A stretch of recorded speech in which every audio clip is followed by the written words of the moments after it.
अस्सलाम वालेकुम। आज का हमारा लेसन जो है ये फाइलम लाटीहेल्मिन्थीज़ का है। ये आज हम पढ़ेंगे। लाटीहेल्मिन्थीज़ में बहुत से इंपॉर्टेंट एनिमल शामिल हैं। सबसे पहले हम इसके जनरल कैरेक्टर पढ़ते हैं। ये जो है ये डॉर्सोवेंट्रली फ्लैटेंड है एनिमल, यानी एक इसका डॉर्सल साइड होता है, दूसरा इसका वेंट्रल साइड होता है। इसको डॉर्सोवेंट्रली फ्लैटेंड कहते हैं, चिपटे हुए होते हैं। तो ये लीफ लाइक नज़र आते हैं, ये पेपर लाइक नज़र आते हैं। ये एनिमल जितने भी है इस फाइलम में लीफ लाइक या पेपर लाइक, तो इसको फ्लैट फॉर्म भी कहते हैं। सिमेट्री इसकी बायलैटरल सिमेट्री है। सिमेट्री का मतलब होता है प्लेन ऑफ डिवीजन। ये लफ्ज़ जो है, यानी हम कैसे इसको डिवाइड कर सकते हैं, तो ये बायलैटरली सिमेट्रिक है, यानी हम इसको दो साइड्स में बराबर तकसीम कर सकते हैं। इसके बाद they are first triploblastic animal. Triploblastic का मतलब होता है, इससे पहले जो हमने फाइल पढ़े थे वो डिप्लोब्लास्टिक थे। ट्रिप्लोब्लास्टिक मीन्स इनके बॉडी के 3 लेयर होते हैं, एक्टोडर्म, मेसोडर्म और एंडोडर्म। एक्टोडर्म, मेसोडर्म और एंडोडर्म। इस वजह से इसको कहते हैं ट्रिप्लोब्लास्टिक एनिमल्स। नेक्स्ट कैरेक्टर इनका है एसिलोमेट है ये एनिमल। एसिलोमेट का मतलब होता है इसमें सिलोम नहीं होता, इसमें बॉडी कैविटी नहीं पाई जाती। इस वजह से जैसे कि हमारे बॉडी के अंदर कैविटी होती है, इसमें ये कैविटी नहीं होती, इस वजह से इसको एसिलोमेट कहते हैं।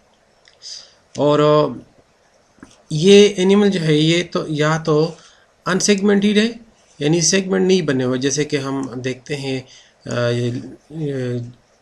जो केचुआ वगैरह देखते हैं, या फिर अर्थवर्म जिसे हम कहते हैं, इस तरह सेगमेंटेड नहीं होते, अनसेगमेंटेड होते हैं, बॉडी के सेगमेंट नहीं होते बने हुए होते। फॉर एग्जांपल इस तरह कोई एनिमल है तो आपने देखे होंगे इसकी बॉडी के इस तरह सेगमेंट बने हुए होते हैं।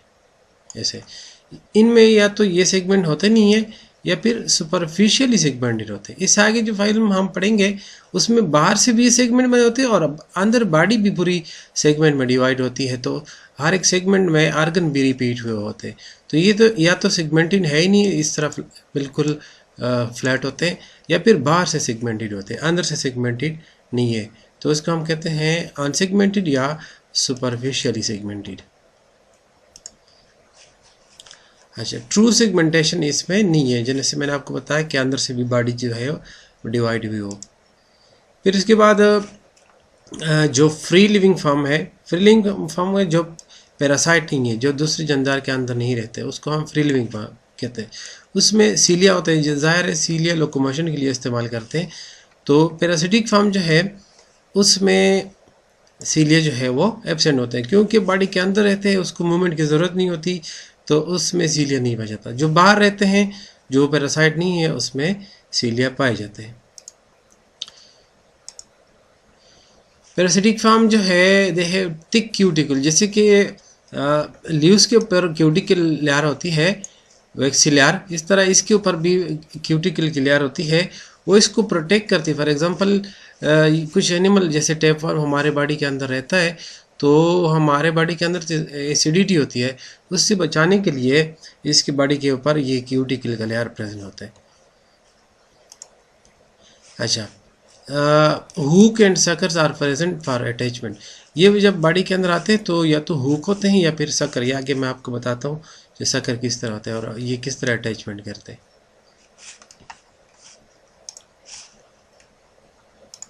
ये हो गए।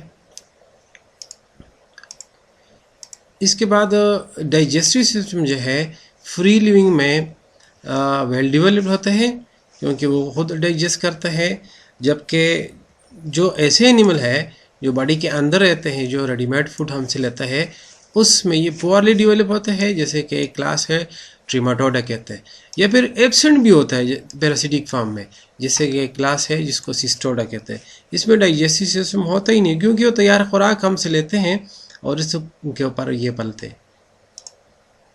फिर सर्कुलेटरी और रिस्पिरेटरी सिस्टम भी इनके अंदर एब्सेंट होते हैं। नेक्स्ट कैरेक्टर इन एनिमल्स क्या है, वो ये है कि ये बहुत सारे एग्स देते हैं, छोटे साइज़ में होते हैं लेकिन मिनी होते हैं। और फर्टिलाइजेशन जो है वो इंटरनल होती है, यानी स्पर्म अंदर इंजेक्ट करते हैं तो वहाँ पे वो को फर्टिलाइज करते हैं। इम्पॉर्टेंट बात इस इंटरेस्टिंग और इम्पॉर्टेंट बात इसमें ये है कि ये शो करते हैं सेल्फ फर्टिलाइजेशन को भी और क्रॉस फर्टिलाइजेशन को भी। सेल्फ फर्टिलाइजेशन का मतलब ये होता है कि ये अपना स्पर्म अपने एग के साथ ये फ्यूज़ करते हैं और ज़ाइगोट बनते हैं। और क्रॉस फर्टिलाइजेशन का मतलब होता है कि एक एनिमल का स्पर्म दूसरे एनिमल के अंदर चला जाता है। मैंने आपको बताया कि ये हर्माफ्रोडाइट होते हैं, बाइसेक्सुअल होते हैं। तो फर्टिलाइज एग जो है इससे या तो डायरेक्टली एनिमल बनते हैं जैसे प्लेनेरिया और टेपवर्म हो गया, या बहुत सारे लार्वी के स्टेजेस में से गुजरते हैं। लार्वी कंप्लीट एनिमल जब नहीं बनता तो उसको हम लार्वी कहते हैं। कुछ एनिमल ऐसे भी है जिसमें रीजनरेशन होती है, अगर कोई पार्ट लास्ट हो जाए तो वो दोबारा बन जाता है, जैसे कि प्लेनेरिया। और ये एनिमल जो है ये टोटली सॉलिटरी है, यानी अलग अलग रहते हैं, कॉलोनी की सूरत में ये नहीं रहते। फिर टेपवर्म जो उसमें भी डाइजेस्टिव सिस्टम जो है वो कम्प्लीटली एब्सेंट, ये हमारे इंटेस्टाइन के अंदर रहता है टेपवर्म। ये ऑब्जर्व करते हैं readymade food from human being. अच्छा, इसके बाद ये एनिमल जो है, यहाँ पे एक बात रह गई मेरे ख्याल से, या क्यूटिकल के बाद ये एनिमल जो है इनमें क्यूटिकल होते हैं और मैंने आपको बताया कि हुक्र वगैरह इस्तेमाल करते हैं। इंटरेस्टिंग बात यह है इसमें कि एक तो फ्लेम सेल होते हैं इसके अंदर, ये फ्लेम की तरह होती है और ये मुसलसल ये वेस्ट प्रोडक्ट को बॉडी से खारिज करते हैं। नर्व सिस्टम जो है ये पेयर ऑफ एंटीरियर और इंटीरियर से सेरिब्रल गैंग्लिया होता है, जो कि वेंट्रल भी होता है और सेरिब्रल भी होता है। गैंग्लिया का मतलब होता है ग्रुप्स ऑफ नर्व जो है उसको गैंग्लिया कहते हैं। और लोकोमोशन के लिए इसके मसल मजबूत होते हैं, इसकी मदद से ये मूव करते हैं। ये चीज़ मैं आपको बता रहा था कि ये एनिमल जो है ये हर्माफ्रोडाइट है। हर्माफ्रोडाइट का मतलब होता है बाइसेक्सुअल, यानी एक एनिमल के अंदर दोनों सेक्सेस पाए जाते हैं। मतलब ये है कि पेनिस और वजाइना जैसे बड़े एनिमल में होते हैं, या फ्लावर के अंदर स्टेमन और कार्पेल होते हैं एक ही फ्लावर के अंदर, तो इन एनिमल में भी दोनों पार्ट्स होते हैं, दोनों सेक्स ऑर्गन होते हैं।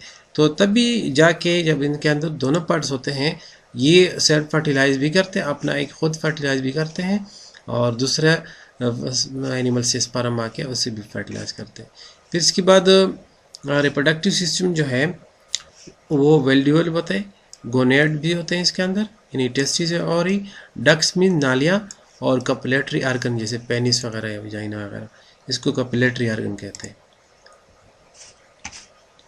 अच्छा, अब ये एनिमल जो है ये 15,000 स्पीशीज़, यानी एक स्पेसिफिक नंबर ऑफ क्रोमोसोम जिसके अंदर होते हैं उसको एक हम स्पीशीज कहते हैं। तो इसकी 15,000 स्पीशीज़ होती है। इसका जो साइज़ है वो इंटरेस्टिंग है। प्लेनेरिया जो है उसकी साइज़ तकरीबन 10 मिलीमीटर होती है, और टेप वार्म जो है, आगे मैं आपको पिक्चर भी दिखाऊंगा, टेप वार्म जो है वो 16 फीट तक जाता है। अगर ये बॉडी से निकल ना जाए तो 16 फीट ही तकरीबन 5 मीटर बनता है, इतना इसका साइज़ हो जाता है। फिर अगली बात इसमें है इकोनॉमिक इम्पोर्टेंस। याद रखें जब भी इकोनॉमिक इम्पोर्टेंस की बात आती है इकोनॉमिक्स की, तो हमारे जहन में सिर्फ फ़ायदे नज़र आते हैं। हालांकि इम्पोर्टेंस नेगेटिव भी होती है और इम्पोर्टेंस पॉजिटिव भी होती है, दोनों तरह भी हम कंसिडर करेंगे इकोनॉमिक इम्पोर्टेंस में। यहाँ पे हम चूँकि इसके नेगेटिव इम्पोर्टेंस है वही पढ़ेंगे। पहली बात यह है कि लीवर फ्लूक जो है और टेप वर्म जो है, ये लीवर फ्लूक बेड के अंदर रहता है। अगले स्लाइड में मैं आपको पिक्चर बताऊंगा। ये बेड जो है शीप वगैरह इसके लीवर में रहता है, और टेप वर्म जो है ये हमारे इंटेस्टाइन में रहता है। ये डिजीज़ काज करते हैं इन एनिमल में। और इसके अलावा हम ह्यूमन बींग का जो टेप वर्म है उसको टीनिया से जीनेटा कहते हैं। एक टीनिया सोलियम होता है वो एनिमल के अंदर होता है, और टीनिया से जीनेटा जो है ये ह्यूमन बींग के अंदर होता है। ये अफ्रीका और एशिया में बहुत सारी डिजीज़ काजिंग है और बहुत ज़्यादा नुकसान करते हैं। तो ये करता क्या है, ये रिटार्डेड ग्रोथ करता है, यानी ग्रोथ नशोनुमा से नहीं होती। नाजिया का मतलब होता है मतली कहवा कराना, वेट लॉस हो जाता है, एब्डोमिनल पेन होता है ज़ाहिर, और नर्व्स डिसऑर्डर जो कि एपिलेप्सी मिर्गी की तरह नज़र आता है वो भी होता है इससे। फिर एग्जांपल है इसका प्लेनेरिया, जिसको डुजिसिया कहते हैं, इसका साइंटिफिक नाम है। दूसरा लीवर फ्लूक है, इसका फेसियोला हेपेटिका, ये शीप के अंदर होता है। तीसरा टेप फॉर्म है, टीनिया सोलियम, और फिर प्लेनेरिया।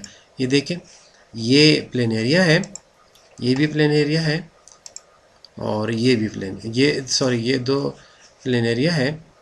और ये जो है ये टेप फॉर्म ये फेसियोला हेपेटिका, लीवर फ्लूक जिसे कहते हैं, ये शीप के अंदर होते हैं। ये हालत हो जाती है जब ये शीप के लीवर के अंदर आ जाता है ये लीवर फ्लूक, तो ये डिजीज़ काज करते हैं और इकोनॉमिक लॉस बहुत ज़्यादा करते हैं। ये शीप है, इसके अंदर ये पाया जाता है। ये देखिए, ये टेप फॉर्म है जो मैंने आपको बताया कि ये 5 मीटर तक इसका साइज़ जाता है। It is very interesting, oh my God. तो ये इसका क्लोजर व्यू है, ये और क्लोजर व्यू है, और ये इसका और क्लोजर व्यू है। ये वो शक्कर है जो हमारे इंटेस्टाइन के साथ अटैच होके हम हमसे रेडीमेड फूड लेते हैं, इसको शक्कर बोलते हैं। और ये फाइल बस ख़त्म है, तो इंशाल्लाह नेक्स्ट फाइल में मैं पढ़ाऊँगा। Thank you very much.